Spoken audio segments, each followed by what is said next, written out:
જેતપુર ઉદ્યોગનું દૂષિત પાણી દરિયામાં છોડવાના પ્રોજેક્ટનો હવે ધોરાજીમાં ખેડૂતો પર વિરોધ કરી રહ્યા છે, જેમાં તોરણિયા ગામની હદ વિસ્તારમાં આવેલ ખેડૂતોની જમીનમાં પાઇપ નાખવાની કામગીરી કરવામાં આવતા ખેડૂતો તેમજ મહિલાઓએ ઉગ્ર વિરોધ નોંધાવ્યો હતો.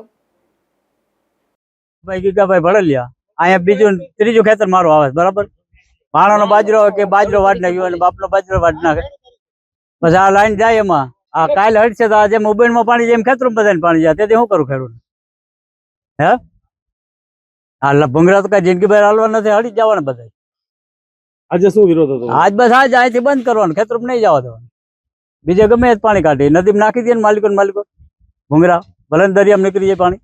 ધુળિયા કાશ્મીરાબેન દિનેશભાઈ, હું તોરણિયાની રહેવાસી છું અને આ કેમિકલ વાળી જે લાઈન નીકળે છે ને એનો મારો પહેલા સખત વિરોધ છે કે જો નદીમાં નુકસાન આવતી હોય તો એ અમારા ખેતરમાં કઈ નુકસાન ન આવે. અમારી આજીવિકા જ ખેતી ઉપર છે, અમારે થોડું બીજું કોઈ સાધન છે કે કઈ છે, તો આ આટલું નુકસાની જો અમને થતી હોય તો નથી અમારી કોઈ પેદાશ થતી નથી, કાંઈ મગફળી વાવો ઘઉં વાવો બધું ઊભું સુકાતું જાય છે.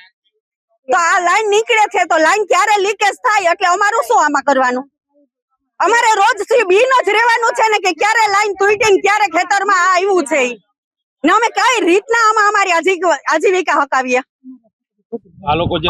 અમારે આ લાઈન આ ખેતરમાં નથી જોતી. ગમે ત્યારે જો સરકાર દરિયાની અંદર પુલ બનાવી શકતી હોય ને તો આ નદીની અંદર લાઈન કાઢી નાખે. દરિયાની અંદર એ પુલ બનાવી શકતી હોય તો નદીની અંદર લાઈન કાઢી નાખે, ખેતરમાં નહીં. એક પણ વ્યક્તિના ખેતરમાં ના આવવી જોઈએ. કેવું પાકને નુકસાન થશે? પાકને નુકસાન એટલે મગફળી આવડા છોડવા મગફળીના થવા જોઈએ બદલે આટલી થાય છે. તો આમાં અમારે કેવડી નુકસાની આવે એ પેલા બતાવો તમે કે આટલો છોડવો થતો હોય એમાંથી આટલો છોડવો થાય તો અમે શું કરીએ? એમાં અમને કેટલા દોડવા મળે? અમારા માણસો, અમારે ઢોર, અમારે બધું છે, અમારે કેમ નિભાવવામાંથી કરવો?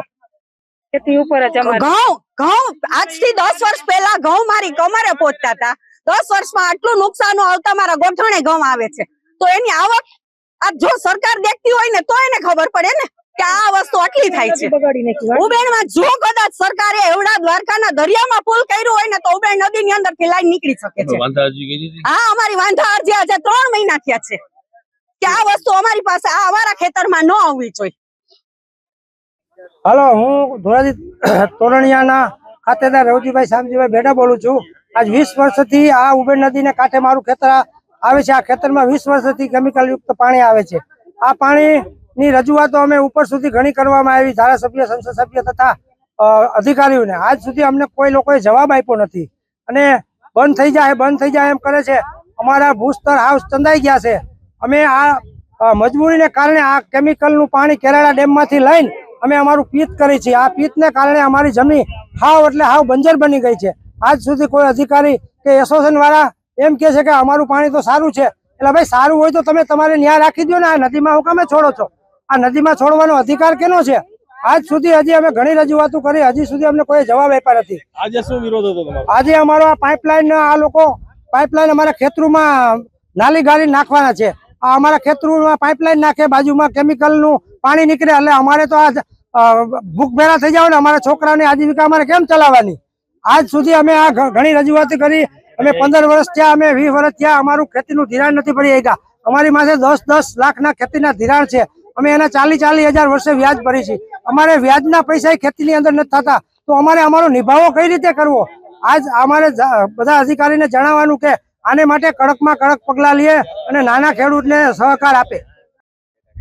હું ગુજરાતી મનસુખભાઈ ચનાભાઈ, તોરણિયાના ખાતેદાર. વર્ષોથી આ ઉબેણમાં આ પાણી આવે છે કેમિકલ્સનું, પાટગામ બાવા પીપળિયાનું, ફિલ્ટરનું. હવે ત્યાં ફિલ્ટર થતું જ નથી. જે આજ વર્ષોથી ઉદ્યોગ હાલે છે, મને તો એવું લાગે છે કે આમાં ભાઈ રાજકારણી માણસો રોટલા શેકે. એને નથી ખબર પડતી અધિકારીને કે આ નથી હાલતું જ ન હકાય એમ. ખેડૂતને નુકસાન જ થાય છે. રાજકારણીને કહું છું મીડિયાના માધ્યમથી, અને અધિકારીને કહું છું કે આ તમને નથી દેખાતું ભાઈ ઉબેણનું પાણી? વિરોધ કરવામાં આવે અમારી તો આમ અંદરથી આતેડી બહુ ઓલી થાય છે ભાઈ, દુભાઈ છે.